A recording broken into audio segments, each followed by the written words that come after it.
Бүгін біздің бейнероликте Ақсу қаласының мәдениет және тілдер дамыту бөлімінің қолдауымен және Сәбит Өрентаев мәдениет сарайының ұйымдастыруымен қаламыздың орталықтандырылған кітапханасында атақты суретші графист, мүсінші, көптеген ғажайып адамдар бағдарламасының финалисті Ринат Елубаев қаламыздың қазақ зағиптар қоғамы қоғамдық бірлестігінің зағип және нашар көретін азаматтар үшін шеберлік сағатын өткізді. Олардың суреттері жанымызға жарық, жылу, өмір сүйгіштік және қуат береді. Көру қабілетінен айырылғанмен, олар бұл әлемді жарқын түстермен және таңғажайып бейнелермен көре отырып бейнелей алады. Вы слышали когда-нибудь о таких талантливых художниках, которые особенны своей уникальностью изображать окружающий мир на холсте своими необычными методами? Конечно, чтобы так рисовать, нужен большой талант. Но скольким талантом надо обладать, чтобы рисовать вообще не имея зрения, слепую?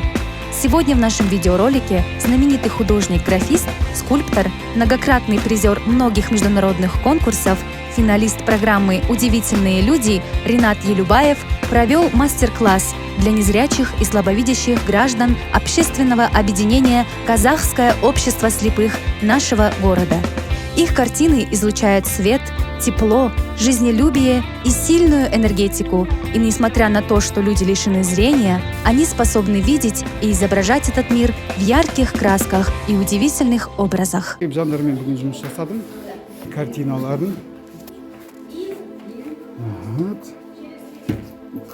Замечательно. Музейный уровень у всех. Вообще шикарные картины. Ой, молодцы. Ағаның көз вообще көрмейді. Қандай керемет шығарма жазып жатыр. Ой, молодцы.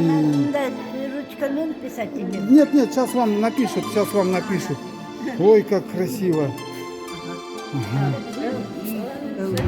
Жұмысы өздері көзері. Қандай күшті жұмыс жасап. Может, хозяйка поддержит? Ага.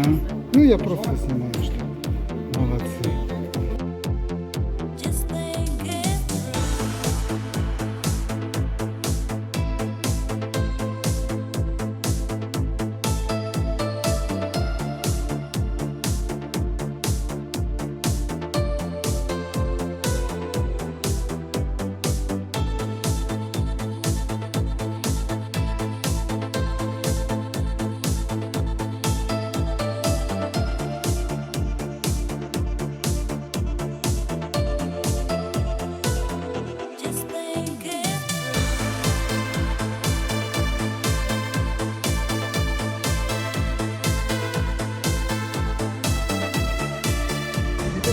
Жақсы.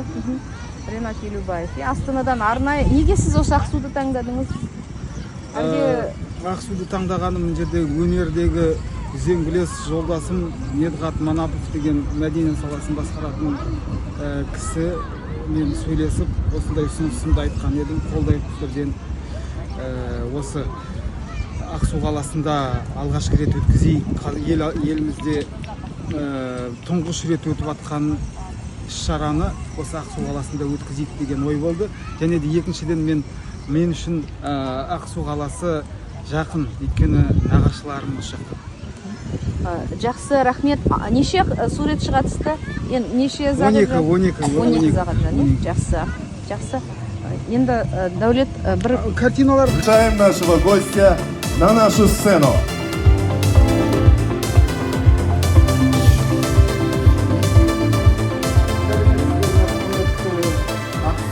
Тұрғындар мен қонақтары. Бүгінгі менің осы іс-шараға шақырған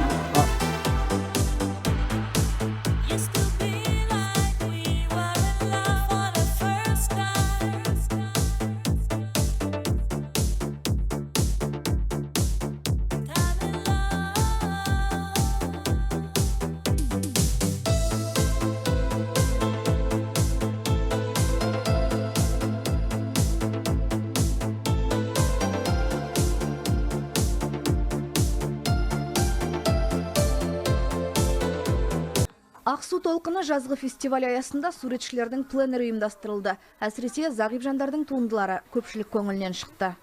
Они имеют такую сильную энергетику. Зағип жандардың қолына шыққан туындылар ерекше әсер сыйлайды. Барлық суреттен күннің бейнесін көрдім. Тіпті салқын түстердің өзінен жылылық есіп тұр. Бұл көп нәрседен хабар береді. Зағип жандар бұл картиналарды суретшілер одағының мүшесі Ренат Елубаевтың көмегімен салды. Қылғалам шебері Ресейде өткен ғажайып адамдар бағдарламасында өнер көрсеткен. Ол көзін байлап сурет салу арқылы танымал болған. Елімізде Ақсу қаласында тұңғыш рет өткізілейін деп жатыр.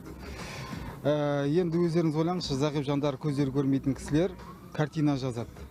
Сол жүректермен, сезімдермен салады. Сезіммен салған кезде, ол кезде жаңағыдай түстерді ажырату, бұл бейнелерді көру қажет емес.